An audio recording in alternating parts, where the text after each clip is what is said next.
गोकुल नगरिया के ग्वालिन हो दहियावा, बेचैनी कलिन हो दहियावा, बेचैनी कलिन हो। हे मोरी सखिया कान्हवा पे धाई के गगरिया होत गौआ, गौआ घूम रही होत गौआ, गौआ घूम रही हो। हे मोरी सखिया कान्हवा पे धाई के गगरिया होत गौआ, गौआ घूम रही होत गौआ, गौआ घूम रही हो। एक बन गईली दूसरे बन तीसरे जंगल पड़े, अरे तीसरे जंगल पड़े हो। हे मोरी सखिया रहिया में मिलै एक गैया हो दरदिया से तड़पई हो, दरदिया से तड़पई हो।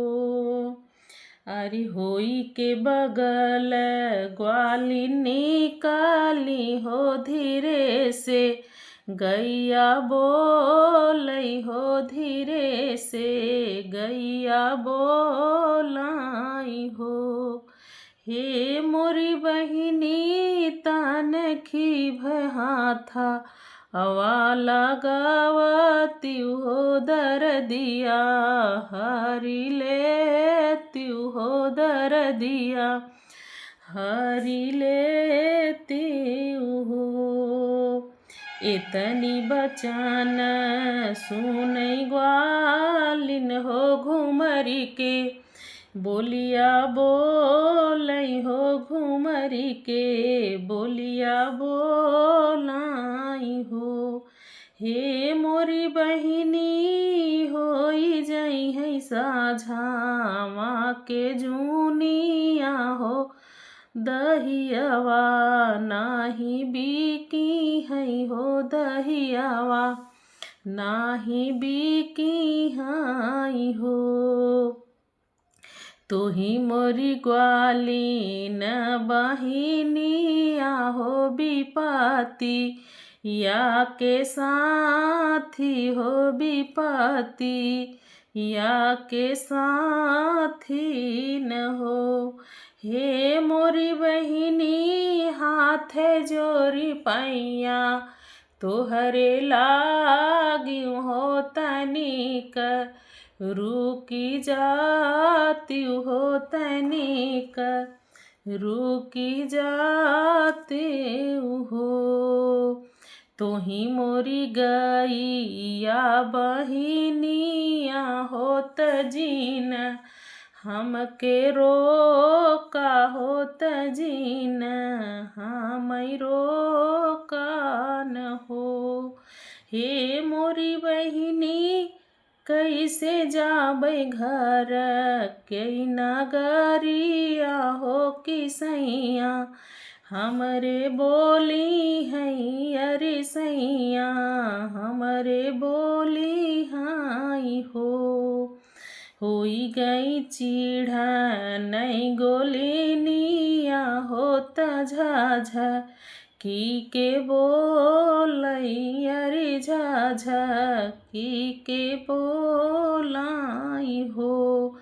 हे मोरी बहिनी तो हरी दरदिया, तो ही जाना हो तो दहिया, हम तो बेचन चली दहिया, मैं बेचन चली हो। तो ही मोरे भागावन से भागावन हो विपत्ति या के साथी हो, विपत्ति या के साथी न हो। हे मोरे भगवन आई जाता हम रे बगलिया हो दर्दिया हमरे आवई हो दर्दिया हमरे आवई हो। पहिलिन पिरिया जब आवई हो निहुरी के गैया कहरई हो निहुरी के गैया कहाँ रही हो।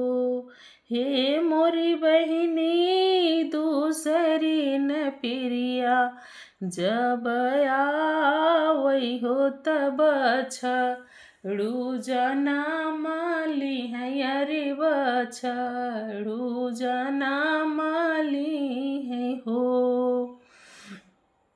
होई गए गैया के बछड़ुआ हो तुरंतई लागई दौड़ई हो तुरंतई लागई दौड़ई हो। हे मोरी बहिनी फुदुकी फुदुकी पियई दूधवा होता अम्मा अम्मा बोलई होता अम्मा अम्मा बोलाई हो। अरे तुही मोरी ग्वालिनी से ग्वालिनी अरे तुही मोर बहिनिया अरे तुही मोर बहिनिया न हो। हे मोरी बहिनी जब तोहरे होई हई लालानावा हो तुरंतई नाही बोली है हो तुरंतई नाही दौड़ई हो। हे मोरी बहिनी जब तोहरे होई हई लालानावा हो तुरंतई नाही दौड़ई हो तुरंतई नाही दौड़ई हो।